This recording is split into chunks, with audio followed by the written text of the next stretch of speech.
TV Assembleia, Grande Alves, o senhor falou aí que toda essa documentação, toda essa investigação, os deputados que o senhor citou aí que fizeram críticas ao trabalho do Ministério Público. Todos os deputados, não só os que fizeram críticas.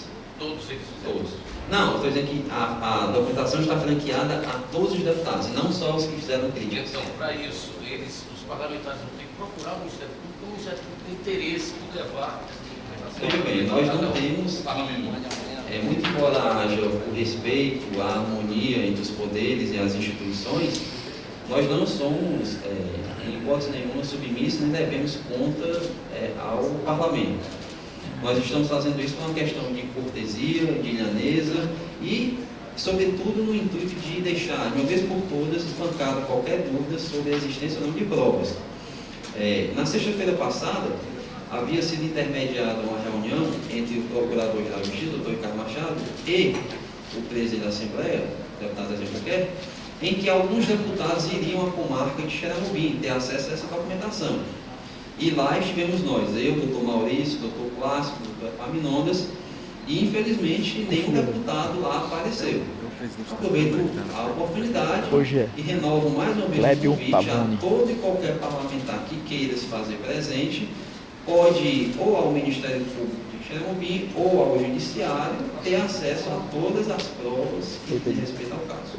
Doutor Igor, da Nordeste TV, com o afastamento do prefeito e do vice-prefeito da cidade, como é que está? Quem é que assumiu a prefeitura? Muito bem, o presidente da Câmara assumiu um dia após o afastamento do prefeito, vem gerindo o município na mais inteira normalidade. Claro que no começo houve alguns entraves naturais de quem assume a prefeitura de uma hora para outra, mas é bom que se frise que não houve a interrupção de qualquer serviço público essencial.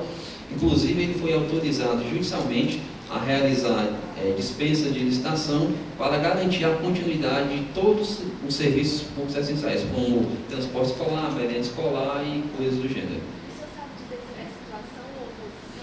Ele faz parte do grupo político do prefeito afastado. Pois é, doutor, exatamente sobre isso. Eu lembro que na época eu até estive lá em Xeramobim e foi dito que talvez o Ministério Público pedisse a intervenção estadual no município, por conta de o presidente da Câmara ser exatamente um aliado bem próximo do prefeito. Isso vai acontecer ou não? Veja, nós não podemos tirar o presidente da Câmara pela régua do prefeito afastado. Não é justo nem razoável que eu aponte alguém como detentor de atitudes incorretas porque ele é aliado político de outra pessoa. Nós precisamos de fatos concretos para pedir a saída do prefeito afastado, que até o presente momento tem se mostrado uma pessoa extremamente aberta ao diálogo, responsável e comprometida com a coisa. No tocante à intervenção, eu tive a oportunidade de tratar com o doutor Ricardo Machado e nós entendemos, em consenso, que naquele momento a intervenção geraria um tumulto muito maior do que o benefício para o município. Então, a priori, a intervenção está descartada, não se excluindo se o trilho desandar, que nós acreditamos que não vai acontecer. Houve também um clima na cidade assim, de instabilidade, né? Especialmente uma empresa grande que tem lá, estava talvez ameaçando sair, que causaria um impacto muito grande na cidade. Como é que o senhor vê toda essa movimentação dos empresários, principalmente da cidade? Veja, o fato, lá existe uma indústria de calçados que emprega direta e indiretamente na faixa de 6 mil pessoas. Não houve, pelo menos não chegou ao meu conhecimento formalmente, qualquer tratativa da empresa de se retirar de lá por conta do afastamento do senhor Ciro Pimenta. O que houve foi uma onda de boataria espalhada pelos apoiadores políticos do prefeito afastado, no sentido de que, uma vez ele sendo afastado, a empresa sairia de lá, como se a empresa fosse um apenso, um anexo dele. Isso não existe.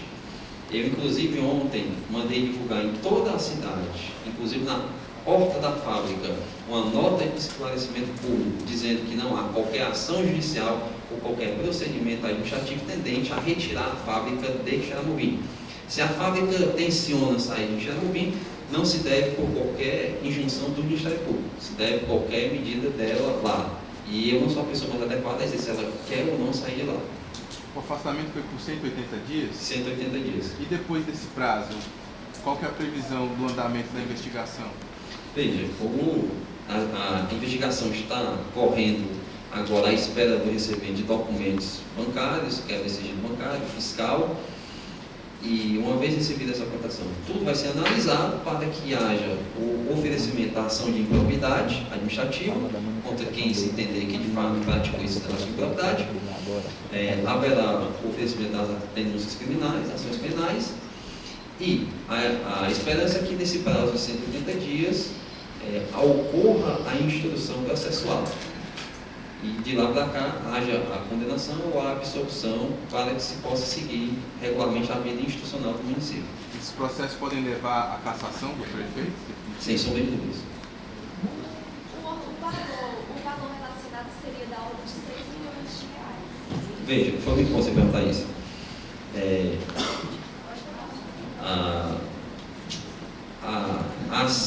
A pensão inicial referente a Chernobyl 2, ela foi protocolada poucos dias após a Chernobyl 1.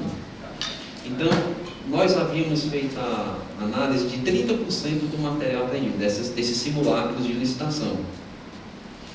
E essas licitações analisadas importavam uma soma de 6 milhões de reais. Isso não quer dizer que houve o desvio de 6 milhões de reais. Eram fraudes licitatórias envolvendo um montante de 6 milhões de reais. O que o Ministério Público fez foi evitar que 6 milhões de reais fossem gastos de forma fraudulenta. Exatamente, foi preventivo. Oi, coloco expressão do sertão, junto com o meu Xerambim aqui, veio do Xerambim presente. O senhor mostrou o vídeo, pareceu muito a Operação Xerambim 1. Não foi mostrado foi da Xerambim 2. O que é que motivou, da Xerambim para Xerambim 2, se é possível, se não está em segredo de justiça, o afastamento, o risco dos gestores no andamento das investigações? Veja bem, a argumentação jurídica que foi acatada pelo Judiciário em primeiro e segundo grau é que, pelo menos indiciariamente, os requeridos se mostraram hábeis na falsificação de documentos públicos, especificamente licitações. E, uma vez sendo processados, seria razoável afastá-los das funções para garantir a livre colheita de provas. Há também outros elementos de prova referente à interferência na prova, mas que, por serem medidas de segredo de justiça, especificamente de interceptação de telefones, não podem ser reveladas. Certo? Em resumo, então, o material que foi colhido pelo Ministério Público garante conversas em que os documentos eram fabricados de forma a burlar a fiscalização. Além disso, eram assinados depois do contrato, se as licitações eram elaboradas depois que o contrato já havia sido firmado, e mais algum outro documento que se foi feita a apreensão de computadores da prefeitura e foi realizada uma audiência judicial em que se analisou computador por computador e lá se constatou a existência de papéis timbrados das empresas dentro dos computadores da prefeitura, propostas de empresas dentro dos computadores da prefeitura, licitações formuladas em um único dia com várias datas diferentes. Toda essa documentação consta nos autos do processo, devidamente realizado na presença de juiz, promotores e procurador do município, numa demonstração também, como eu já disse, de que a comissão de licitação funcionava como uma fábrica clandestina de licitações. Nota da imprensa daqui. Ok? Os gestores foram afastados, os prestadores de serviço, o pessoal estava licitante, vai ser chamado, vai haver algum iniciamento? Veja bem, o ato de improbidade e o possível crime cometido, ele é cometido tanto por quem contrata quanto por quem é contratado. Claro que cada licitação é um caso particular e tem que ser analisado caso por caso. Exatamente por isso que cautelarmente foi pedido ao Judiciário e também foi deferido que, uma vez afastados os gestores todos os licitantes envolvidos ficassem proibidos de participar de novas licitações por 180 dias. Então, quem foi flagrado no início da investigação, possivelmente cometendo fraudes à licitação, está proibido de participar de novas licitações. Que seriam contrassenso você retirar o gestor e permitir que os meus empresários voltassem a concorrer. Pelo que o senhor tem explicado, os contratos vinham sendo feitos da forma que a lei, quer dizer, não estavam acontecendo de acordo com o que a lei estabelece. Não se seguiu o trâmite legal. Mas até agora já houve algum indício de que, além desse dinheiro tenha sido empregado da forma que a lei não determina, houve também desvio, já dá para se concluir também de que houve desvio do dinheiro público, além do método ser irregular? Pronto, a questão do desvio de dinheiro a gente só tem condição de responder com o recebimento da quebra dos sigilos bancários, que ainda não chegou. Está tendo dificuldade para conseguir isso do banco? Não, é ordem judicial, é porque como são 26 pessoas, né? Então demanda um certo tempo.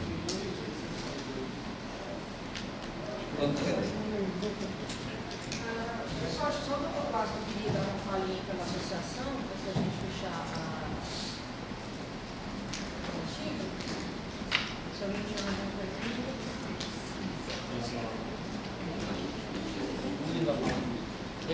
A gente tem assim, um ponto interessante que o doutor Luiz Alberto vai falar, é que assim, a ação de Xerabubim, ela é uma ação rotineira, é de prática da instituição promover ações como essa. Acho que o doutor Luiz Alberto queria falar alguma coisa sobre o Tijoca, né? Sobre o Socorro.